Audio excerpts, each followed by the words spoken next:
Okay, so today we pick up and we are covering Chapter 7. All right. This is the only chapter that will be on. That's right. Yeah, this is none of chapter 6. Yeah. Stuff, and then you do have a quiz next week, okay? On chapter 7. On chapter 7, yes. Okay, so the idea here, okay, we're going to call this sampling distributions. It's called learning about the world through surveys, okay? Surveys and samples.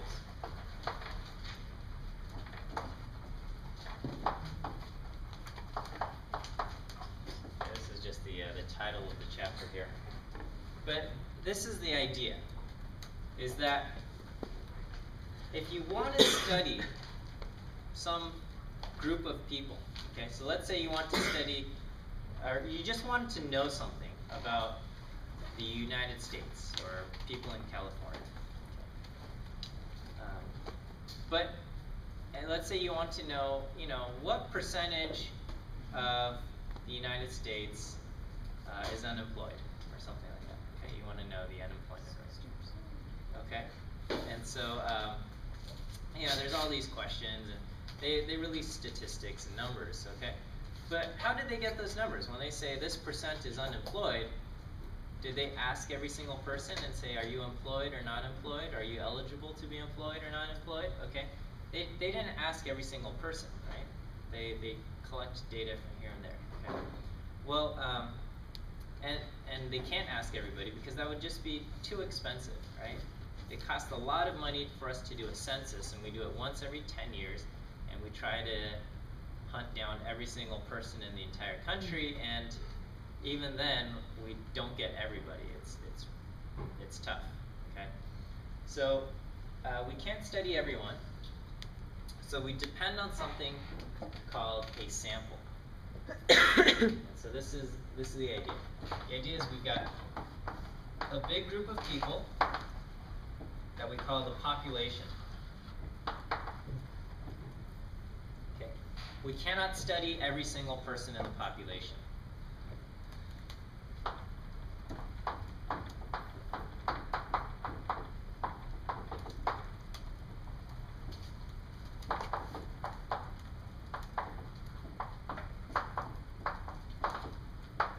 Too many people.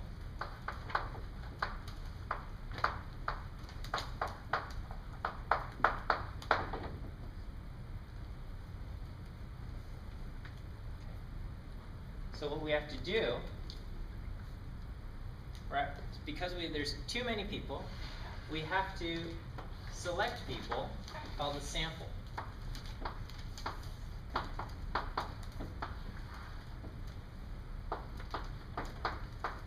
We select people, and the people selected, so we select people from the population,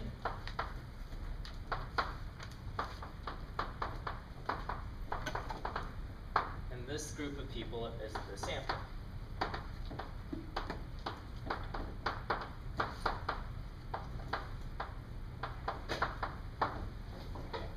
So maybe you had to do, like in junior high or high school, you had to conduct some kind of survey, right? And then so you go and you'd ask your friends questions. What's your favorite TV show? And things like that. Mm-hmm. And then based on your friend's response, you would say, oh, the most popular TV show is whatever, Family Guy or something, okay? And that's just how it went, okay? Now, but that would not be a truly accurate survey because you just asked your friends or you asked people that were around you. Okay. For us to get an accurate survey, okay, this group that we call the sample, this sample should be representative of the population. Okay. So this group is the sample, and we study the sample. But for any results from our sample to be accurate,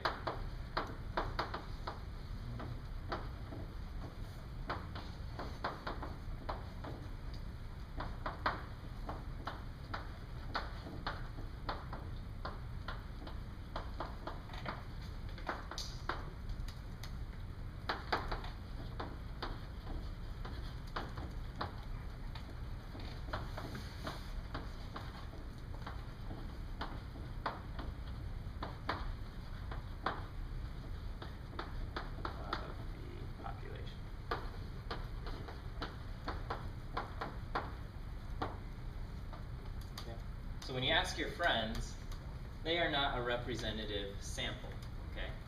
Because, well, most likely your friends are,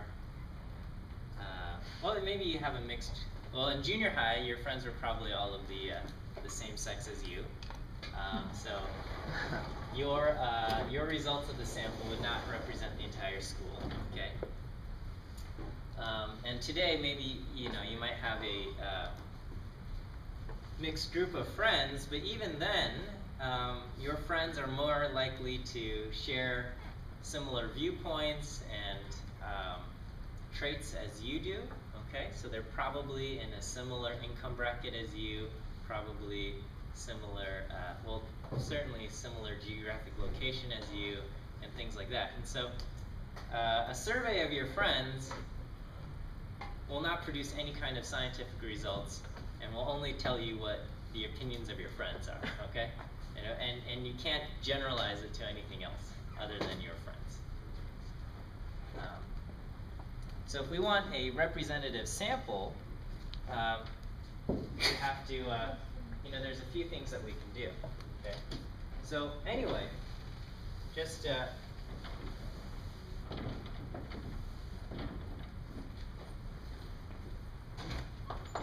let's say, let's talk about the population. Usually, we study a sample to understand something about the population, okay? The population has a trait known as a parameter.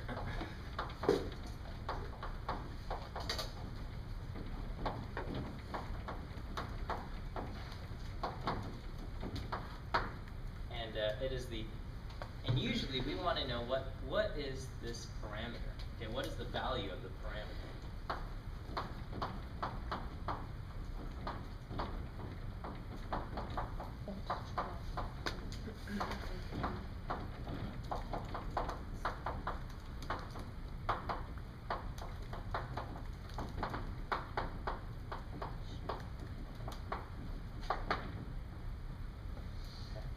So, let's say you were a, sociologist or something like that, and you were curious about Los Angeles, and so you wanted to know.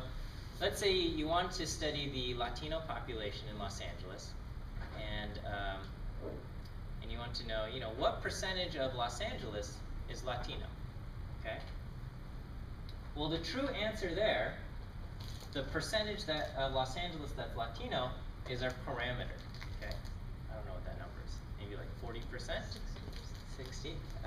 Well, the births, percentage of births today in Los Angeles County is over 50% Latino. But I think probably maybe 36%. We'll just make up a number here, okay?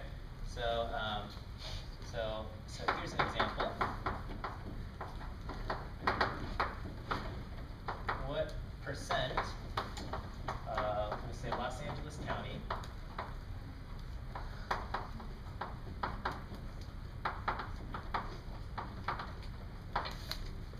is Latino, okay, or Hispanic, and so there's some number, okay.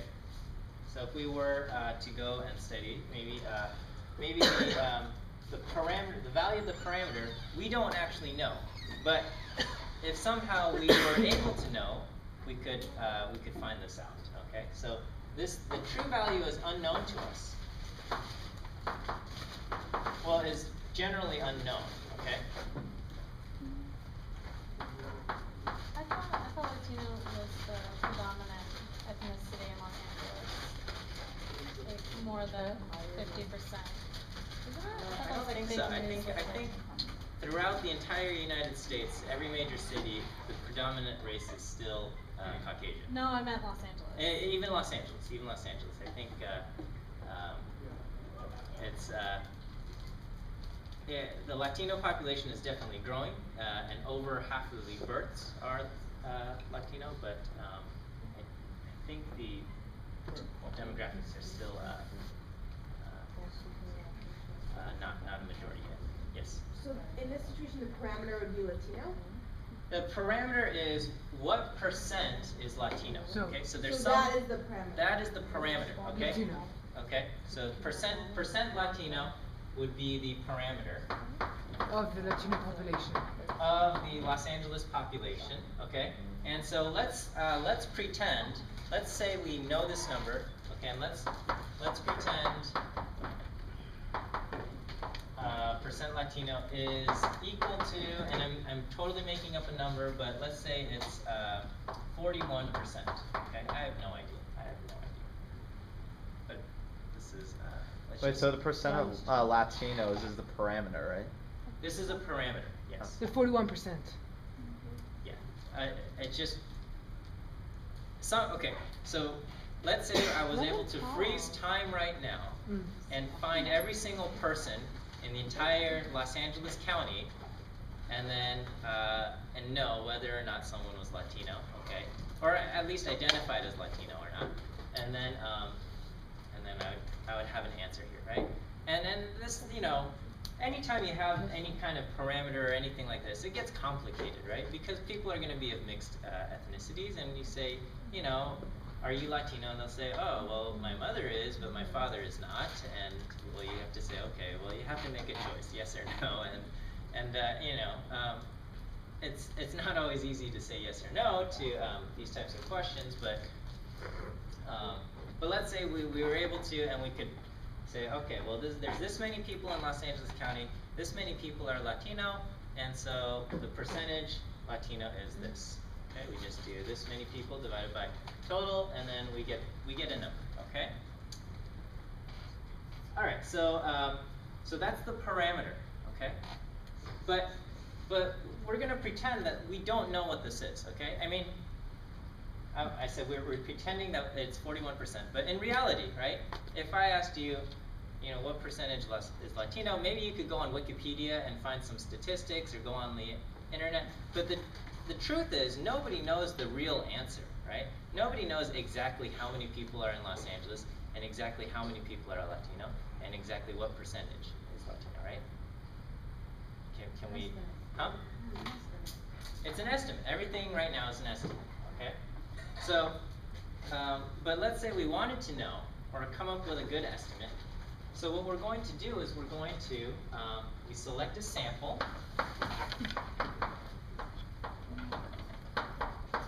Okay, so let's say we select a random sample. So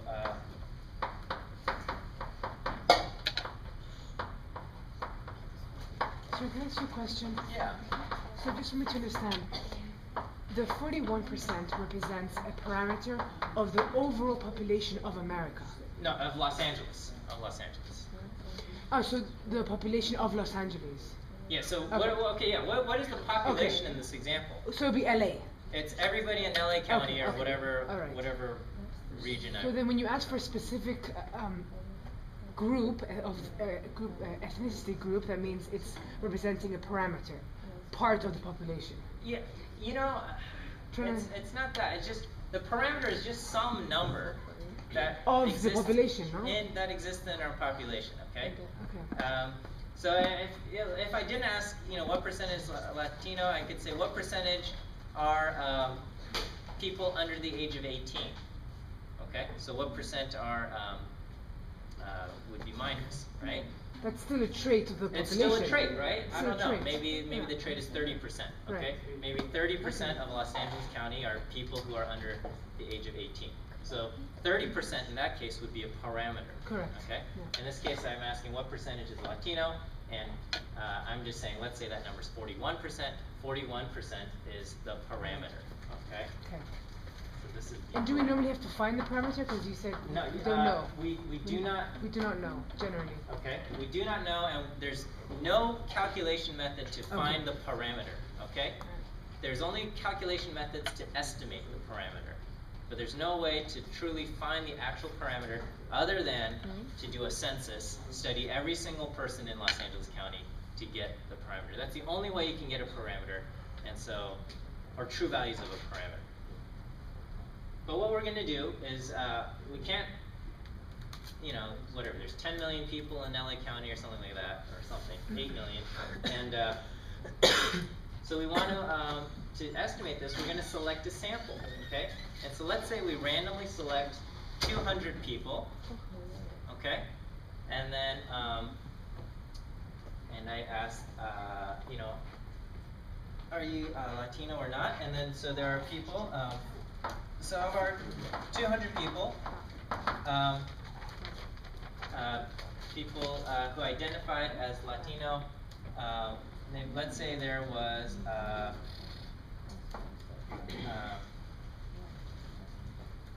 86 people, okay, and the people who did not identify as not Latino would be, there'd be 114, right, for a total of 200. Okay, so what percentage of my sample identified as Latino? 43. Yeah. Okay. So the percent of my sample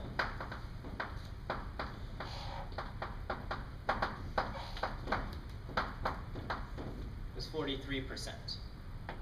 Okay, 43% Latino. So this 43%, this is known as a sample statistic.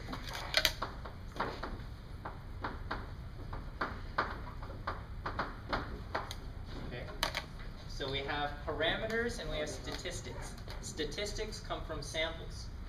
Okay, this is an actual number. This is not an, it's not an unknown. I have 200 people. 86 of them are Latino. So that means 43% of my sample is Latino, and this is a statistic. Parameter. No. But this is a statistic. Okay. This is a statistic that corresponds to the parameter. Okay, so what's the difference between a parameter and a statistic? Parameter is a number that kind of defines our population. It's some number that's set in our population, and a statistic comes from a sample. Okay, so parameters lines up with a population. And a statistic comes from a sample. Oh. Okay. All right. If I took another sample of 200 random people selected from Los Angeles, will I get 43% Latino again? Yeah. Probably not, right? Could I get, what's another number that I might see? 39%, 40%, 41%, okay? If I select 200 people, would I ever see 80% Latino? Maybe, but not likely, right? I mean, I probably did something weird with my sampling method, right? I probably went to, you know, like, maybe like the San Fernando Valley, which is has a lot more, a larger Latino population than say San Gabriel Valley. Okay, and San Gabriel would give you a different estimate of the like Asian population or something. Okay. So which result would be more accurate? The estimate of the parameter or the statistic sample? Okay, so there. In terms We of never finding know it, the yeah. parameter actual value, okay? I'm just saying, I'm just pretending that we know this, okay? But we never actually know. As human beings, we do not know the parameter, okay? Only if we were some deity, okay? If we were God, then we would know exactly how many people in Los Angeles County there are and things like that. But because we don't know this, we don't, okay? But you say that there's an estimate. Yeah, so right now, okay, if I had no idea, okay, so let's say I'm Joe Schmo, I'm a sociologist, I'm new to the field, I've never been to Los Angeles, I know nothing about it, I don't have access to the internet, okay, so I go around and I say, okay, well, I'm curious what the percentage of Los Angeles is Latino. So I conduct this survey, and somehow I'm able to get a truly random sample. And I get, from the survey, I get 43% are Latino, Okay. Right now, as Joe Schmo, what is my estimate of the parameter? 43. 43%. That's my estimate. Okay. Right. I have no idea, as Joe Schmo, I have no idea if the parameter is larger than 43 or is smaller than 43. Right. All I see is 43. So I have no idea if the parameter is bigger or smaller than that. Okay? So you get a sample of 43 by just basing that off of. I mean, just basing that off of just you like being in LA for the first time and like population in it. Just the sample rate. I'm not sure if I understand your question. I'm sorry. Wait, so you come to the conclusion of 43% by how? Sample. I selected 200 people at random, and I asked I asked them, are you Latino or do you identify as Latino? And 86 of them said yes. Okay, and 114 of them said no. Oh. And because 86 out of 200 said yes, I get the number 43%. Oh, okay. So it's just a matter of like, say, getting the percentage. I mean, once you like go through the that's equation. just a simple proportion, right? Yeah. Okay. Okay. So anyway, the number that we get, this statistic, okay, the statistic that we observe.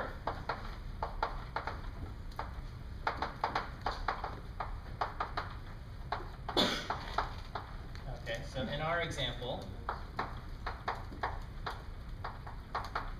43%. Okay, this could be close to the parameter, or it could be different from the parameter. Okay, the statistic that we observe may or may not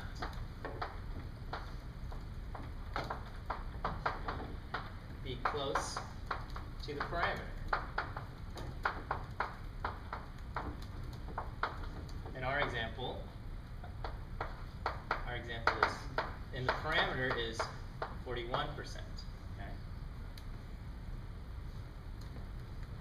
But again, you have to remember that we don't know the parameter. In our example, I'm telling you what it is, but we don't actually know what it is. So when we see 43%, we don't know if it's big or small, near it or way up. Okay. And there's all sorts of things that could cause this number to be different from the parameter's value. Okay? Reasons why our statistic might be different from the parameter.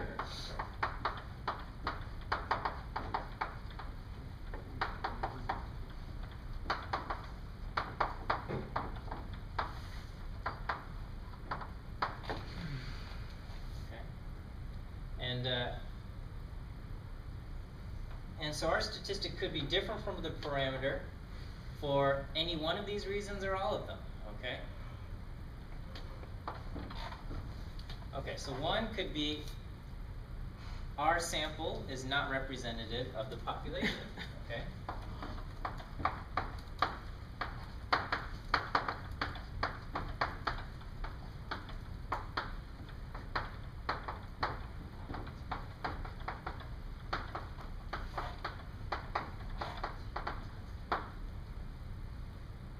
So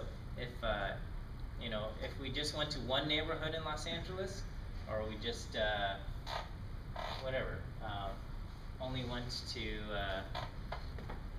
I don't know, surveyed our friends or something like that, this might be true. Okay. Another is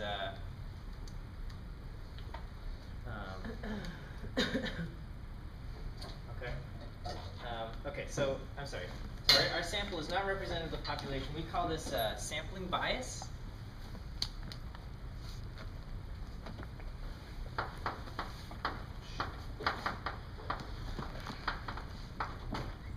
Okay, and there's a few things that go into this. All right.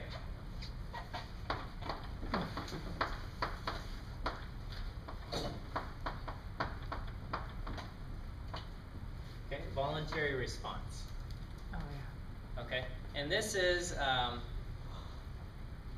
if we like post billboards around Los Angeles, and we say call this number and take a survey. Okay.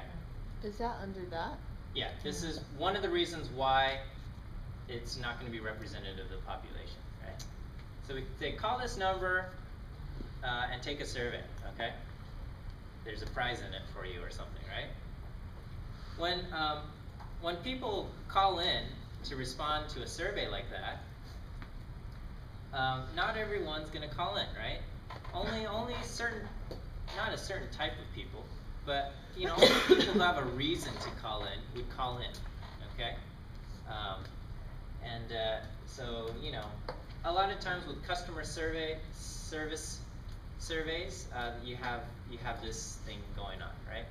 You want to know, you know, what percentage of my customers are very happy or upset or didn't care, and usually people who respond to those surveys either had a very positive experience or a very negative experience, and you don't have a whole lot of people who are just like, meh, I didn't really care, okay? So so when you have things like that, you've got so that's known as voluntary response. Okay. Another one is non-response, and this sounds very similar.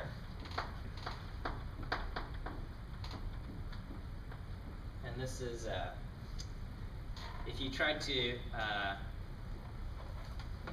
ask people, but they just weren't available. Okay. So if you this is like a phenomenon that's encountered during like if you want to get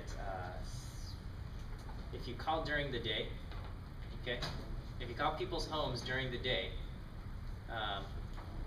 you're more likely to get people who are unemployed than people who are employed, right? So if I called your house at 2 in the afternoon, okay, on a Wednesday, okay, Wednesday, you know, I'm more likely to get someone who's unemployed than someone who's employed, okay?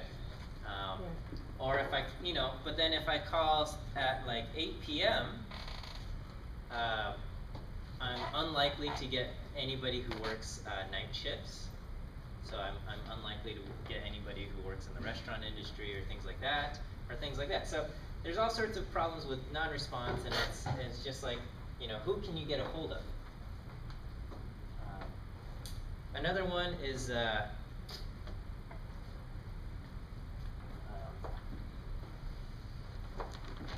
questions. I don't know what the proper terminology is this. Okay. All right. So.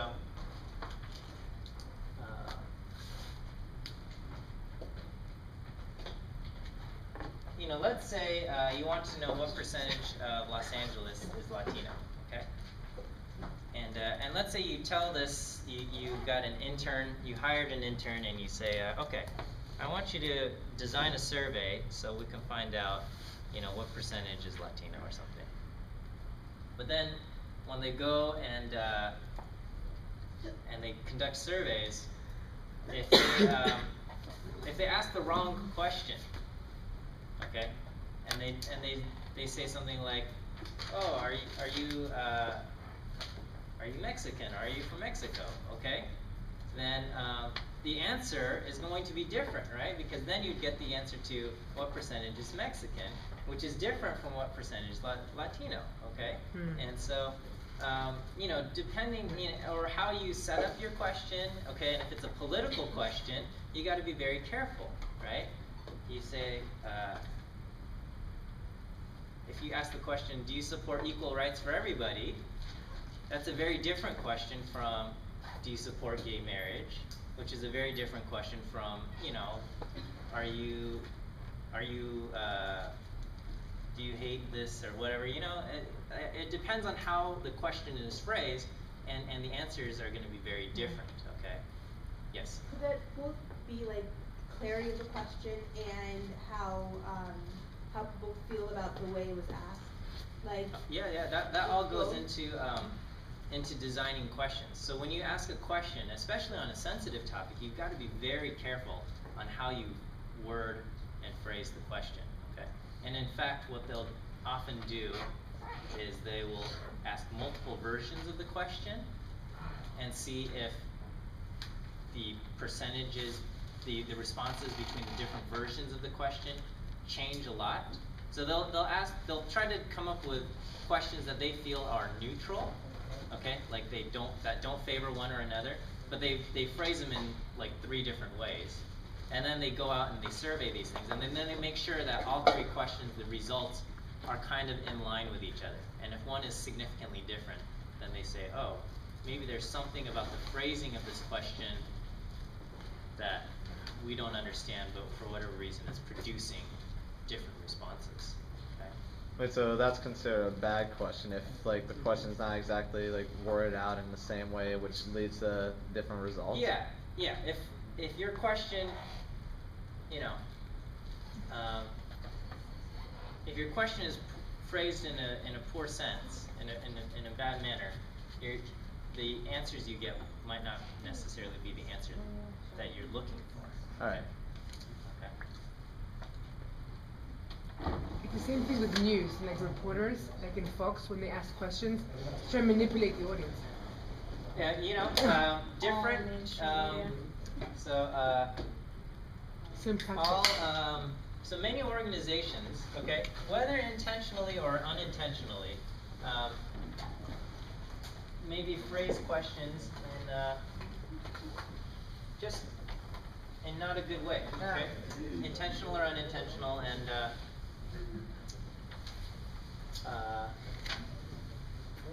so there are, you know, you can take entire courses on designing surveys, so you get the answer that you're looking for.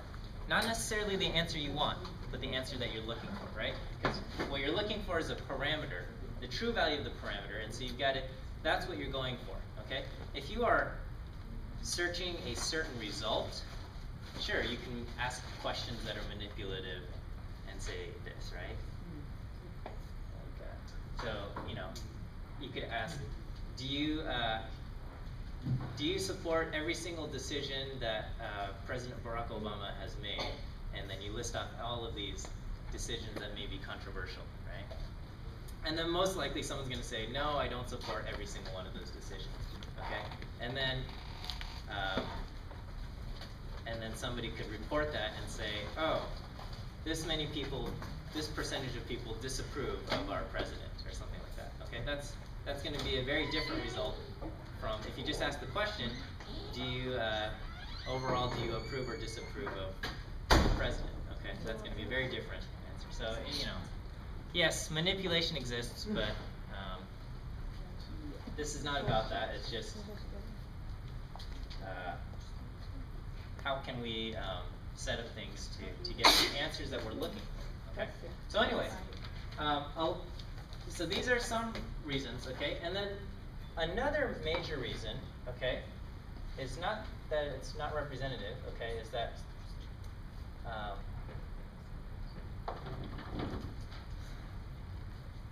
the other major reason is just called random sampling, okay?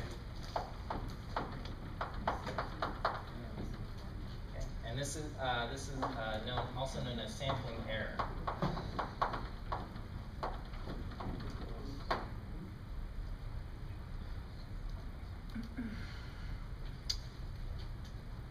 And this is the idea that if I selected a group of 200 people, if I randomly pick 200 people from Los Angeles, in one group when I pick 200 people, maybe I get 80 people who identify as Latino.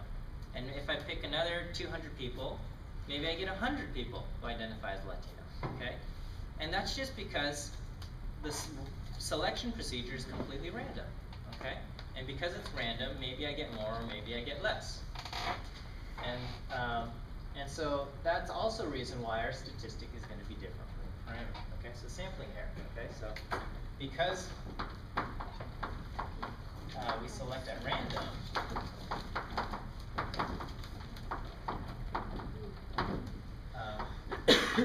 our sample statistic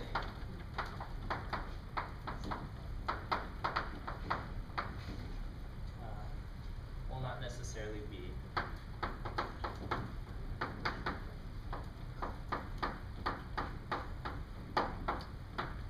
the same as the parameter.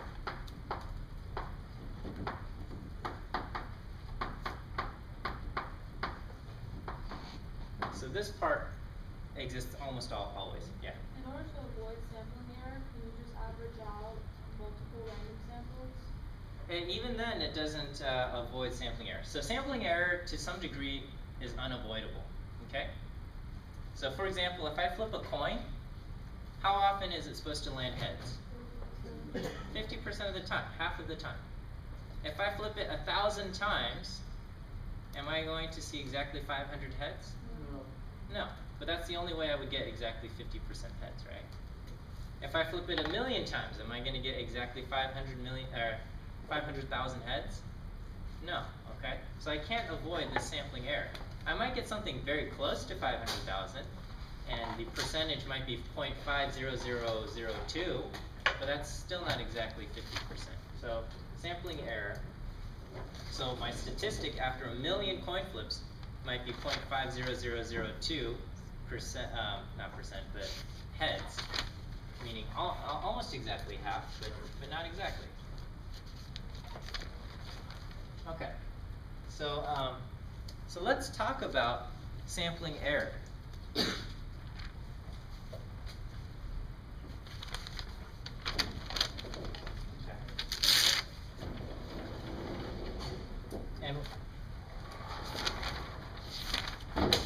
And this gives rise to the idea of a sampling distribution.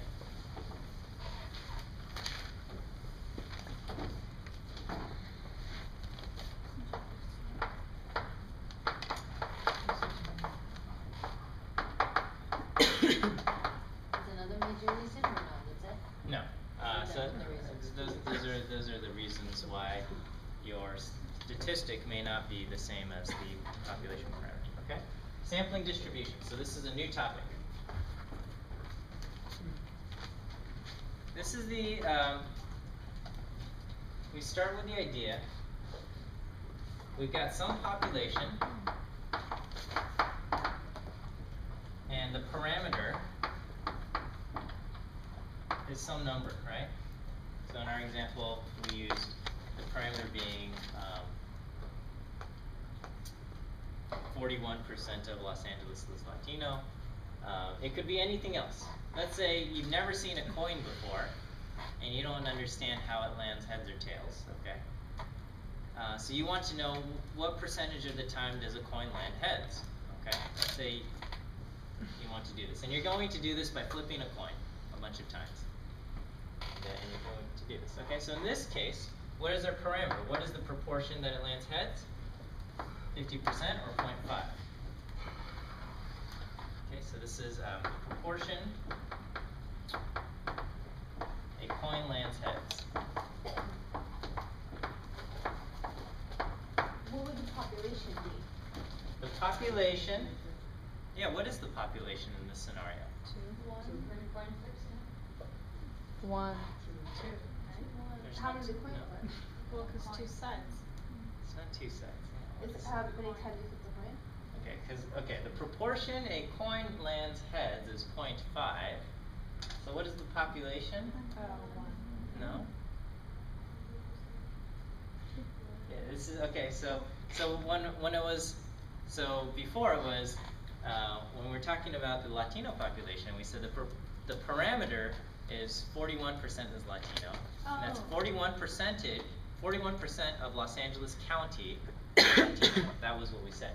And here I'm saying 0.5 of something is how often the coin lands heads. Maybe it's a little abstract. The population The amount of coin flips, right? is every single coin flip ever possible and ever will be possible. This is the population. There's no way we could study, right? It's impossible, okay? But that's the population. The population is every single coin flip ever that's ever happened and ever will happen. And but we expect the proportion heads for every single coin flip ever to be 1/2, right? Well, you can't do that for regular things, like. With No, the- but, with the but the flipping pop. coin, you know that it's gonna be 0.5, but with the Latino thing, you can't, No, we don't know it's 0.5. I mean, we're Just saying a it's. guess. We're saying it's 0.5. This is based on our understanding of how a coin works. Okay. And that gives rise to the idea that the population is supposed to be something we can't study directly. All right. I can't study every single coin flip ever possible. And I mean, theoretically, yes, I can study every single person in Los Angeles, but practically no. Yeah. Okay? So populations are supposed to represent things that cannot be studied directly. Okay? So this, yeah, population is all coin flips ever. Okay, so of course I can't study the population, so I study a sample. So we do a sample. So the sample is I say, oh, okay, well let's say I flip the coin 40 times. So in this case, the size of my sample is 40.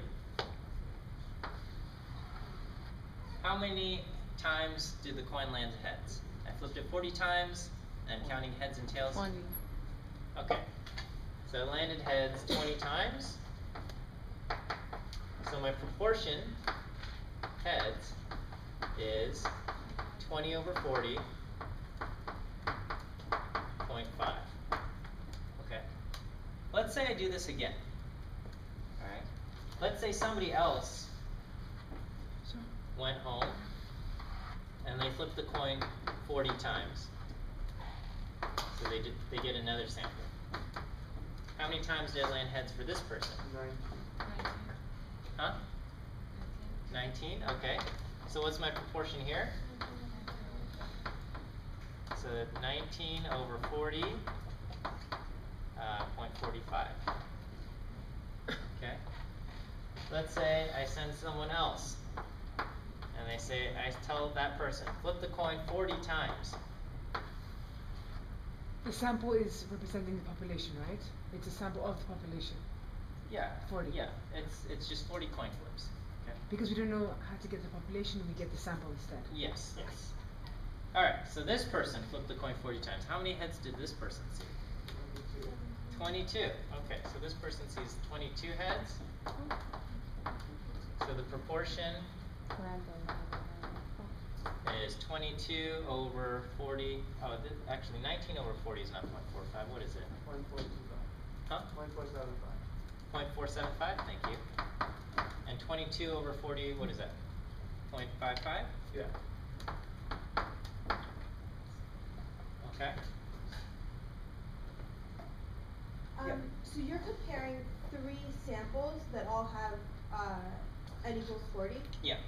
Could you compare, let's say, a sample of 40 and a sample of 40 to a sample of 25? No.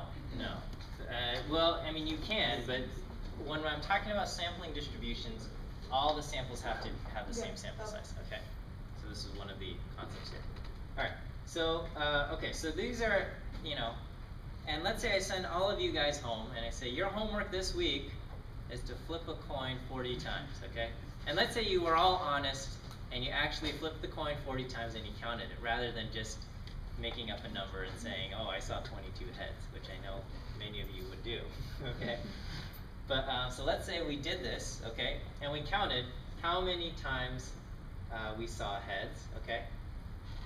And so sometimes, another student, maybe, n is equal to 40, and maybe the sample, okay, so this proportion, the symbol that we use for the proportion here is going to be p hat, and let's say someone else also got 20 heads, so they got another p hat that was 0.5, and then someone else, they flipped it 40 times, and what might this person's p hat be? Okay, 0.45. Okay, something like that, right? Do you have a sample proportion? The Yeah, sample the sample proportion. proportion. Sample proportion, yes. So sample proportion is always going to be p hat. Sample proportion is always p hat. I will write that down.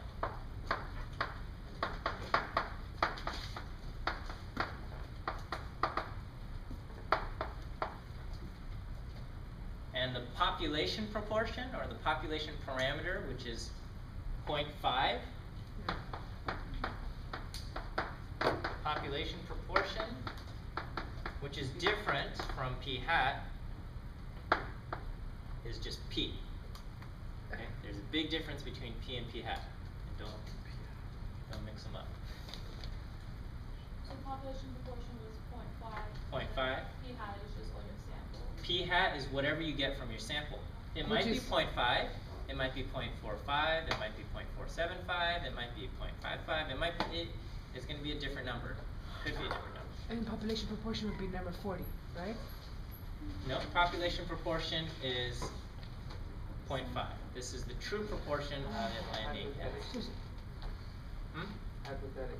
Hypothetically. So sometimes it's a similar number, that's what you just said, Yeah. some proportion. Many times your sample proportion, well, it should be. Your sample proportion should be somewhat close to your population proportion. It might not be exactly the same.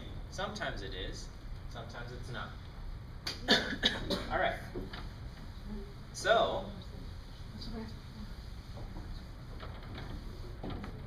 let's say I've got a class, let's say there's 1,000 people in my class, or let's say there's 100,000 people in my class, and I tell them all, go home and flip a coin 40 times and tell me how many times you saw heads, and figure out your p hat. Okay? So I'm going to get a whole bunch of p hats. What do you think the most common p hat I will see is? 0.5. 0.5, okay? So here, I get a whole bunch of different p hats. I see 0.5 many times. Other p hats that I see maybe, 0.475. I see a whole bunch. And let's say I make a histogram of all of these p hats. What is this histogram going to look like? Yeah, it'll be symmetric. And in the middle, I would put 0.5. This is going to be the most common number of heads that I'm going to see, or proportion heads. Okay, this is going to be the most common. And probably in second place for most common will be what? 0.475 and 0.525, right? Those will be in second place. Does that make sense? Yeah. Okay, I know it makes sense to you guys, but the other students, it does. No? What's going on, Cyrus? Well, I'm trying to recap here. I mean, I understand the idea of a symmetrical histogram, but as far as those numbers itself, indicating what Alright, the do you know how I'm getting 0.475? Yeah, but So how did I get 0.475? You calculate the proportion, divided it with Yeah, the so sample. this represents the times when we got 19 out of 19 out of 40 heads, okay? And this is represents the time when I see 20 out of 40, and then, okay? So anyway, will I see 18 out of 40 heads? Maybe. Sure, I will, okay? If I send 100,000 students to flip coins 40 times, I'm sure I will see students get 18 out of 40 coin flips, okay? Yeah, but what I'm But trying to... that will happen less often than the 19 out of 40 coin flips, right? And which will happen less often than the 20 out of 40 coin flips? Are we kind of following that? Oh, so whatever bar is higher is what will happen less often. The higher is more often, and the Right. shorter is less And often. That's what I was trying. And the 0.5 is the mean, right? Yeah, 0.5 is the mean, okay? Correct. And so if I do this, what I'm going to see is something that looks like this. So it's going to be symmetrical on all sides? It's going to be symmetric, just on both sides, okay? And, if somebody flips a coin 40 times, p hat, is it possible that they see only 12 heads? 12 out of 40 heads. 12 heads out of 40 coin flips. Yeah, but it's not like. Yeah, okay, so this is p hat is equal to 0.3. It's possible, but it probably only happened maybe once or twice out of 1,000 students or something, right? It happens rarely, okay? So these are, these are the, like 0.3 and things like that. And this would be the opposite, 0.7. And, seeing 40 heads out of 40 coin flips, or if a student flips a coin 40 times, will they ever see 0 heads? No. Probably not, right? I mean, theoretically it's possible, but it probably won't happen even after 1,000 attempts, okay? Why is it symmetric? Why is it symmetric? Okay, because it's just as likely to see 19 out of 40 heads as it is 19 out of 40 tails. So 21. Okay. Because they're both the same chances. So 19 heads is equal to 21. 19 heads.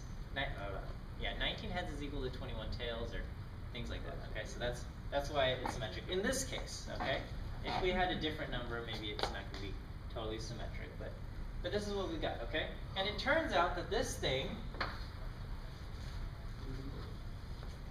is what? Symmetric. Unimodal and symmetric, which is what I was looking for on the answers there, okay? During the shape, okay? It's going to follow a normal distribution.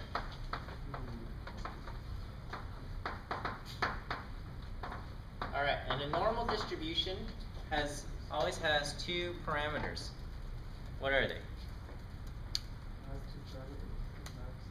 There are 2 things that tell us about the normal distribution.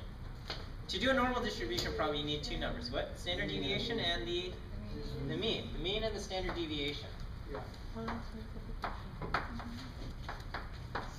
All right, what is the mean here? 0.5, okay. Our mean is 0.5, which is actually the same mean as p. Okay. And our standard deviation is going to be the square root of p. You just have to write this down. The standard deviation is going to be p times 1 minus p over n. Another one. Another one. Another one, yeah. Okay. So that's a standard deviation for to find the sample. This is the standard deviation of this normal distribution, okay? What is this normal distribution for? Let's just take a moment and pause. So go ahead and write that letter down. Yeah, okay. So I told you this is a normal distribution. What is this a distribution of? This a sample. Okay, what's a sampling distribution? It's not a parameter. To know the proportion of a population, of a large population.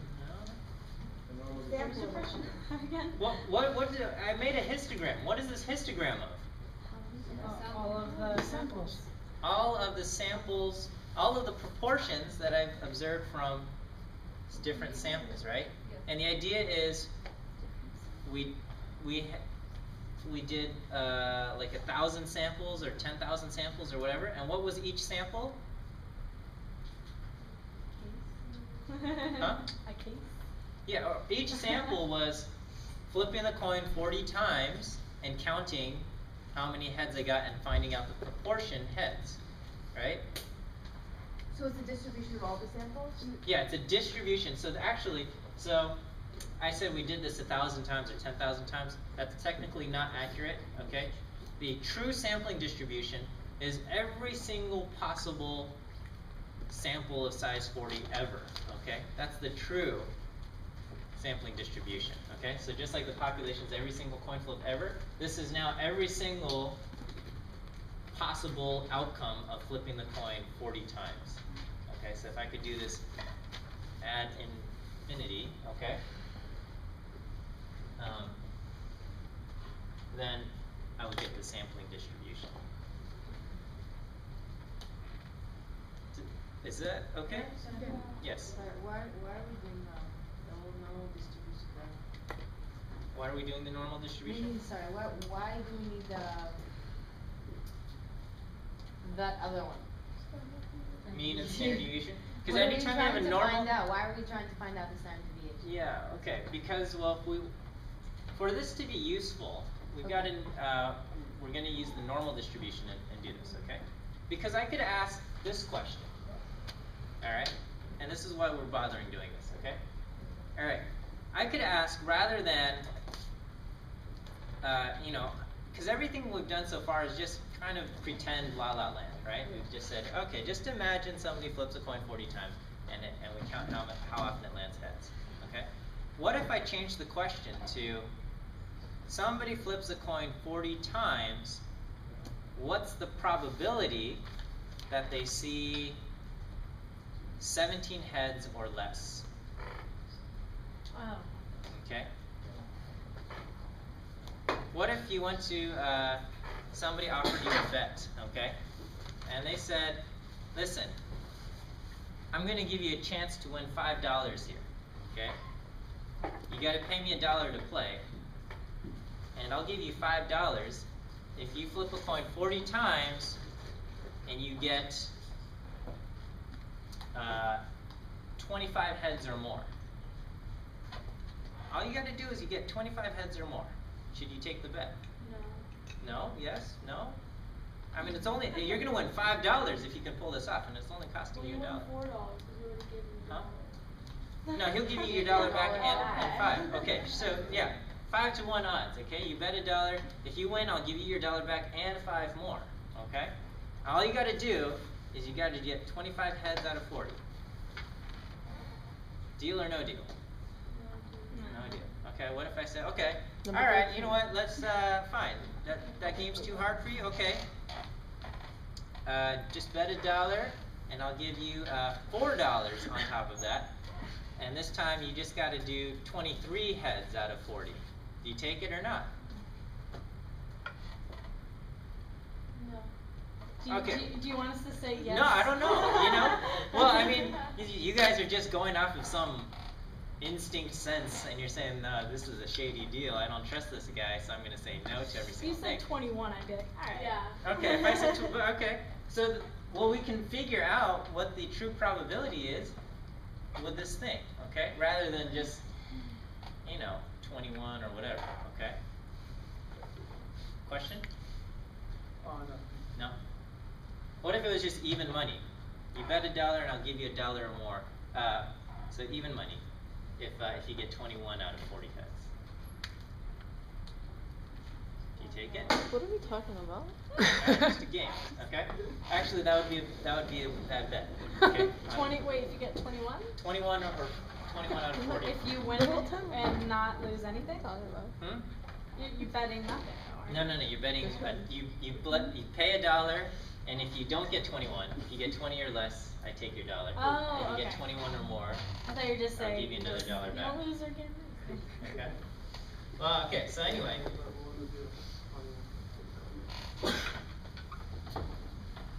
So this is how we can answer these questions.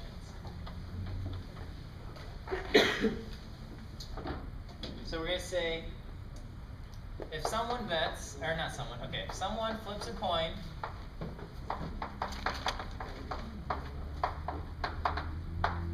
times, what is the probability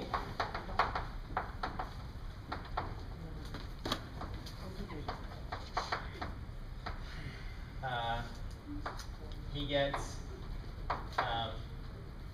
60% heads?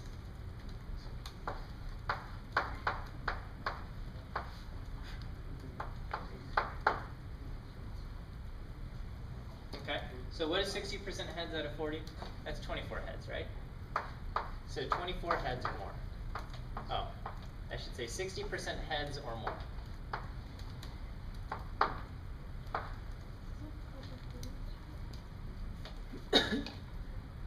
Why did you put 24 heads? Huh? Why? Oh, 26% heads. 60% heads means 24 heads, right? So if you flip a coin 40 times, what's the probability that you get 60% heads or more? Can we answer this? Yeah. Okay. Well, let's try this. So, what's truly going on is we've got this histogram, but we're going to approximate the histogram using the normal distribution. What is the mean? So this is normal, and the mean is equal to p, which is 0.5. What's my standard deviation? P times 1 minus p over n. So it's going to be 0.5 times 0.5 divided by 40. I don't know what that is. And n is 40. N is 40. That's the number of coin flips. N is 40, the number of coin flips. 0.5 times 0.5 divided by 40. Square root of that. 0.07. Wait, you did 1 minus 0.5? Yeah, what's 1 minus 0.5? Oh, I didn't know that you did that. Oh, okay. That's why. Sorry. Don't Yeah, worry. 0.5 times 1 minus 0.5, which is 0.5, Yeah, divided by 40. obviously. Do you need to know Obviously. that P equals 0.5 also? Yes, and we know P is 0.5. Why? Because we're just flipping a coin. Why is it important that P is 0.5 Oh, because we have to plug it into the, never mind. Yeah, because we need to know what the expected Oh, I get it. proportion What's is. the stupid question? What did you say? So the mean is always equal to proportion. The mean of our sampling distribution is going to be the population proportion. Okay? And what is the sampling distribution again? It's the distribution of all the possible p hats that I could observe from all the possible samples of size 40 that I could possibly get. If it was a different problem without a coin, would you give us P? Yeah, of course, of course. So let's say, yeah. So we'll try that in a moment here, okay? All right, so we've got the mean and we've got the standard deviation. And you guys remember how to do normal model problems? Although many of you got these wrong on the test. Okay? We're looking for 60% or more. What do I do?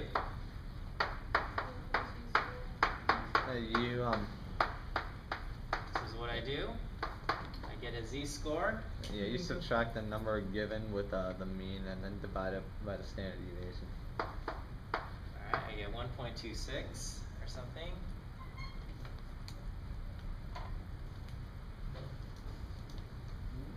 Okay, so I get 1.26 if I did not round this to something, and if I did rounded it to 0.79, I get 1.27.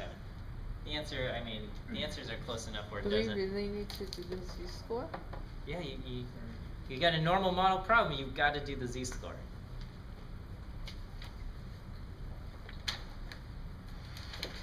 Okay, so I look up 1.26 in the z table, and 1.26 is 0.8962.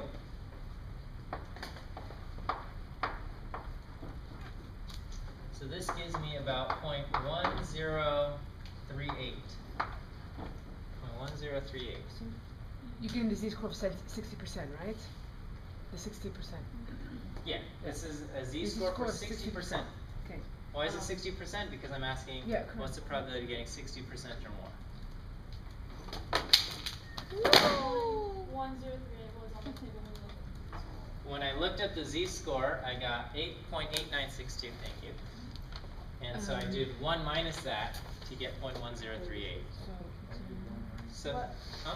Oh, you get 1 minus, okay. Because I'm asking what's the probability that you get 60% heads or more? 60% heads or more. It was 1 minus what? Fine, so you got that from the table, and then what is the last thing you said? About the or more, what'd you do? One minus- Basically, I you did minus 1 it. minus Minus. 0.8962. Yeah. Because I want to go high, what's the probability of getting 60% or more than 60%? Because it gives you the left side and Say the it right again, side. say it again, sorry. One One minus- minus? Okay, got it. 1 minus Yeah, yeah, got it, 0.8962 got it. to get this. Mhm. Okay. And then? Huh? And then? And then that's it. That's it. Oh, right, right. You Break got the standard time. deviation to use the z-score, right? So what's my answer? Right, right. If somebody flips a coin 40 Right. times, What's the probability that they get 60% heads or more? So 10%? About 10%. 10%, yeah. They got a 10% chance of getting 24 heads or more. About. Alright? And I didn't see, did you use the book to get that? I used the book Oh, to yeah. get these. I don't. If you look at it or no, I didn't see that. I would have to either say or more or less. So if it was or less, what's the subtract? No. If it's or less, then Would you just keep the 8, 9, 6, 2? Alright. We're going to try an example here for you guys to do, and then we'll take a break after this example.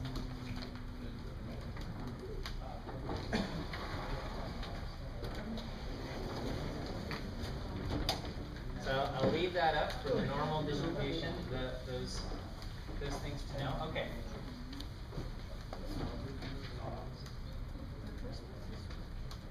Alright, so let's say, and again, I'm just making up numbers.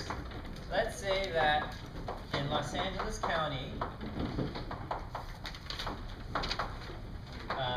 41% of LA is Latino or Hispanic, okay? If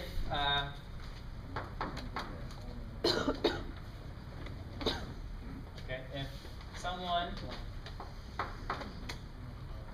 randomly selects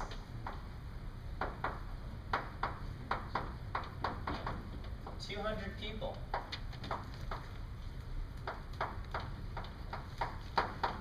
okay, what is the probability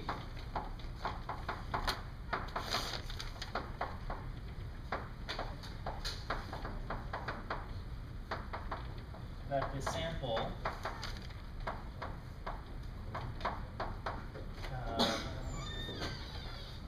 has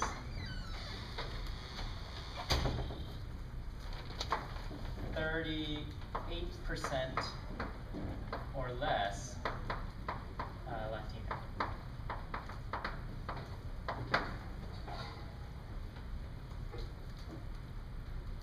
I should say 38% Latino or less.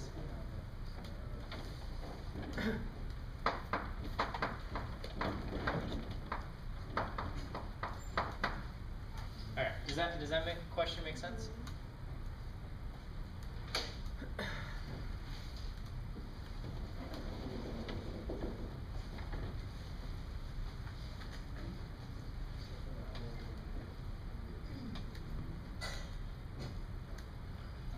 So use the same steps like the previous one? Mm-hmm. Okay.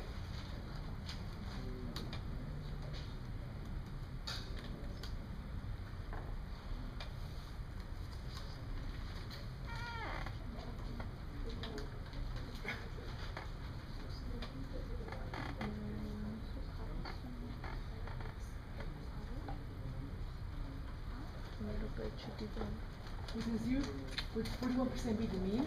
Is P always going to equal B? Would 41% be the mean? So, yeah, let me get rid of the 0.5 there. Mean is P. Yeah, so what is... So it's 41, right? What is P? What is P? P is the population parameter. So, yeah, so yes, it's 41%. 41. so 0.41. No. 41. Alright, so go ahead and try out the problem, alright? And we'll go over the answer.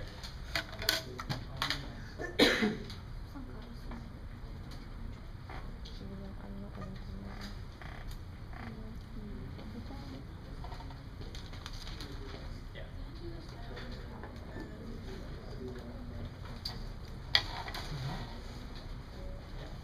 See, I mean, you can use your calculator.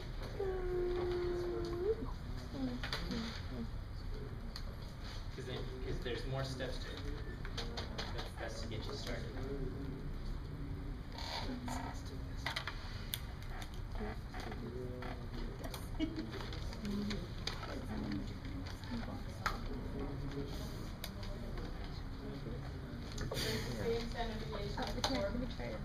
No. Standard deviation is very different.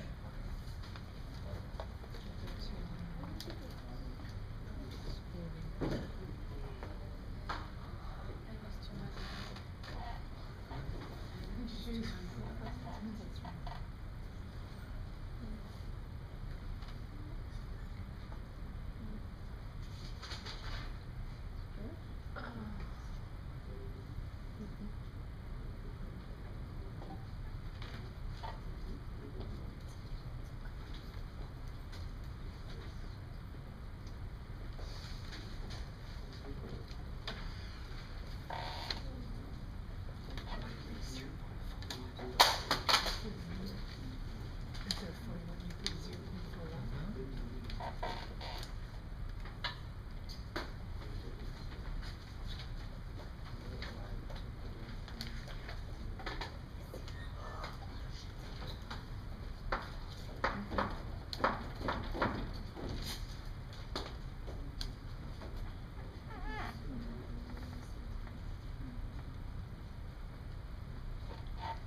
are you guys doing?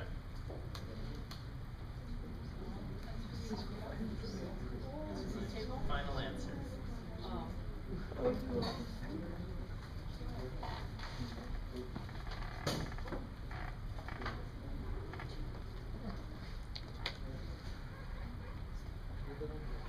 Do you have a, are you stuck? Question? Okay. Yeah. Let's try this. You got it? I didn't have the books. Okay. All right. There's a few steps in between. Score, yeah. What you got? Okay. All right. So let's just make sure we understand this question. All right. So we're saying in Los Angeles, okay? These types of questions, these are known as central limit theorem questions, okay? Because the central limit theorem is the idea that when you do these sampling distributions, meaning you take a sample over and over and over again, and you look at all the different possible p-hats, you're going to get a normal distribution, okay? And that's a rather surprising result, okay? These are central limit theorem problems. Could